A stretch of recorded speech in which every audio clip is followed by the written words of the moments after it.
General Sir John Tredinnick Crocker GCBKBEDSOMC was a senior officer of the British Army who served as a private in World War I and as a corps commander during World War II. After the Second World War he rose to become Adjutant-General to the forces, the second most senior officer on the Army Council. Early life, as related in Delaney's book, Corps Commanders. The son of Mary and Isaac Crocker, a secretary with the Champion Reef Gold Mining Company, John Crocker was born on 3 January 1896. One of 5 siblings who lived in a modest Exbury Road dwelling in Capt, Lewisham. Owing to a respiratory ailment, young John was too sickly to attend public school, so his mother, who had been widowed with 5 children since John was only 4 years old, somehow managed to send him instead to a retired parson for instruction. The parson was a voracious reader whose disciplined self-study and rectitude rubbed off on his pupil, as did a certain piety. Crocker remained a deeply religious man his entire life. Under the tutelage of his parson instructor, he also learned to think before speaking, to choose his words carefully, and never to lie. His tutor liked things done properly, something Crocker would always demand of his own charges. One subordinate would later comment that he possessed a most penetrative insight into character and behavior. Anyone who tried to hoodwink him was on a forlorn and dangerous path. Odd as it may have been, his unorthodox education served him well in his military career.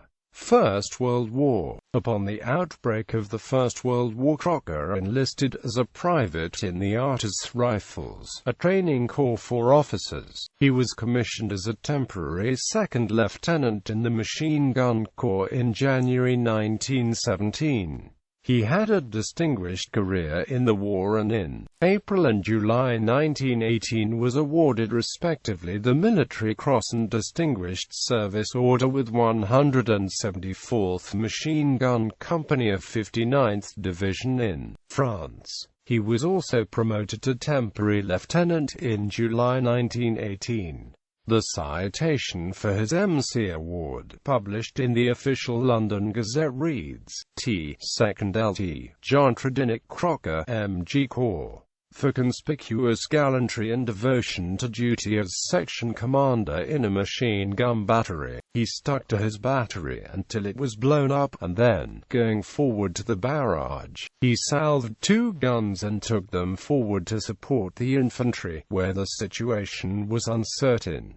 The citation for the DSO reads, T. 2nd Lt. John Tredinnick Crocker, M.C.M. G.C. for conspicuous gallantry and devotion to duty. When in charge of 4 machine guns he broke down 2 strong enemy attacks, holding on from 10 a.m. till dusk, when infantry and reinforcements arrived. The following day he maintained his position till outflanked, when he stood up between 2 of his guns and directed the fire on the enemy, who were within 30 yards, then covered the withdrawal with bombs and rifle fire, killing many himself at close range, took up a fresh position until almost surrounded again, when he again went out with bombs. His example throughout was magnificent.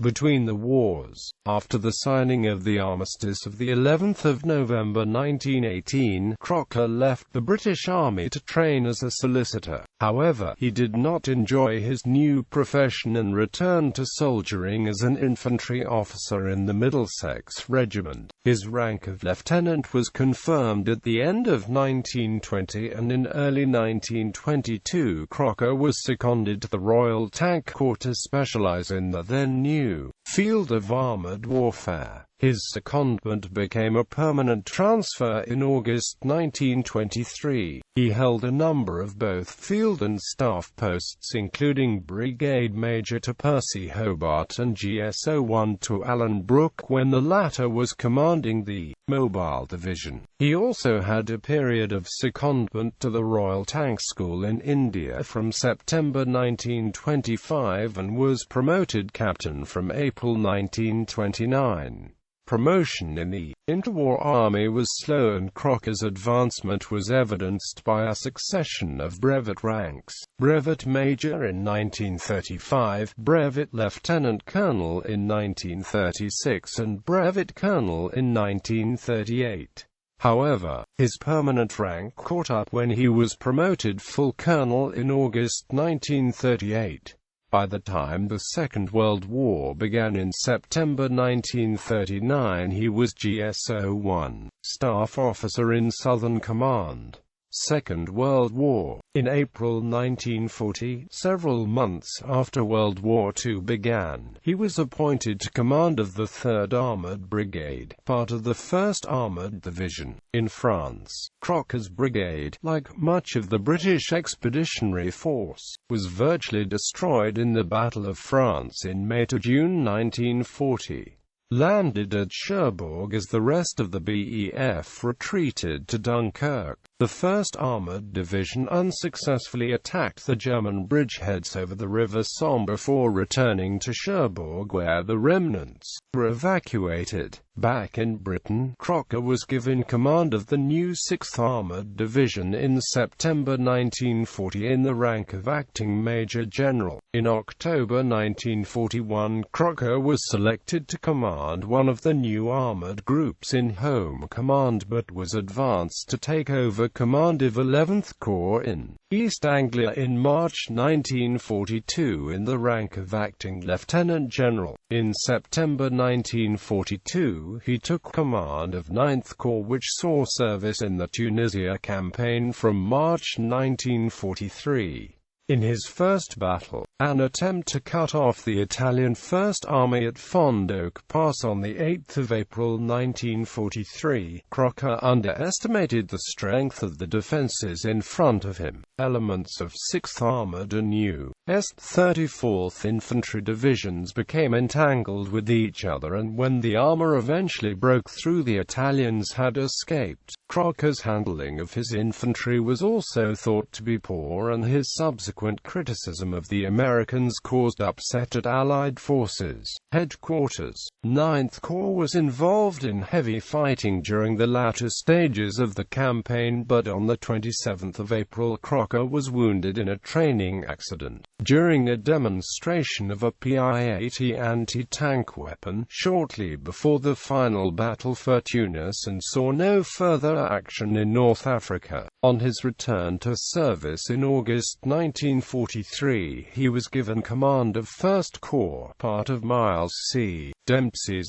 2nd Army, training for Operation Overlord, the Allied invasion of northern France. Despite Crocker's background in armoured warfare, 1st Corps was predominantly an infantry formation, but General Bernard Law Montgomery, commanding the Anglo-Canadian 21st Army Group, had confidence in his organizational skills and assigned 1st Corps the difficult task of capturing the city of Caen. On D-Day, the 6th of June 1944, Crocker had a larger task than any other corps commander. He had to control 2 landing beaches and an airborne assault. The fact that, in spite of inevitable mishaps, the landings went so well was a testimony to Crocker's planning. However, Caen did not fall on D-Day as planned, and Crocker's corps took part in the bloody 2-month battle for Caen, including Operation Charnwood, coming under command of Lieutenant-General Harry Crer's Canadian 1st Army in August 1944. 1st Corps drove to the Seine and then took part in the unglamorous mopping-up operations along the French and Belgian coastline, when severe British manpower shortages prompted the disbandment of 2 infantry divisions and 50th in 1944. 1st Corps HQ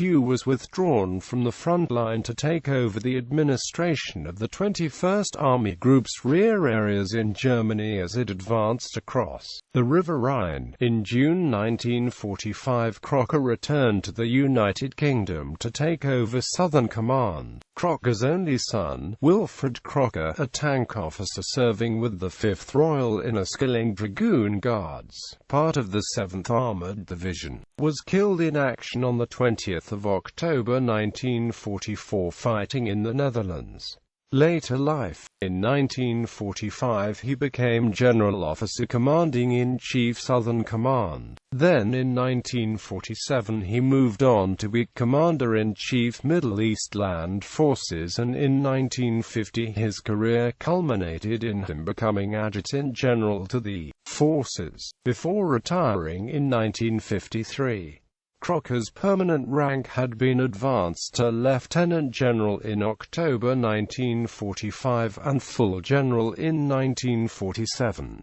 In addition to the British honours he had received, Crocker was also honoured by the Netherlands government in 1947 for his service in Northwest Europe in the form of being appointed Knight Grand Officer of the Order of Orange Nassau with swords. In 1948 Montgomery recommended Crocker to be his successor as Chief of the Imperial General Staff, but the Prime Minister, Clement Attlee, appointed the better-known Sir William Slim. Crocker's most important post-war contribution was to write the training manuals that laid down the British Army's doctrine of armoured warfare. Through the years of the Cold War, Crocker held a number of honorary appointments, including aide-de-camp to the King, Colonel Commandant Royal Tank Regiment, Hon. Colonel Royal Armoured Corps. After retiring he became Vice-Chairman of the Imperial War Graves Commission and Lord Lieutenant of Middlesex.